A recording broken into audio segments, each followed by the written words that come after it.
Tapos na, ang sarap na naman matulog dyan kasi malinis na naman. Bagong palit na naman yan, oh. Diba?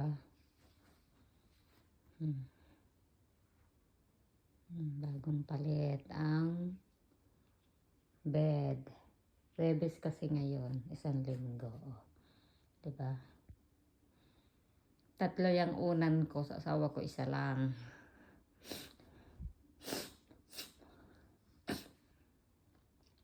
Yan. Diba?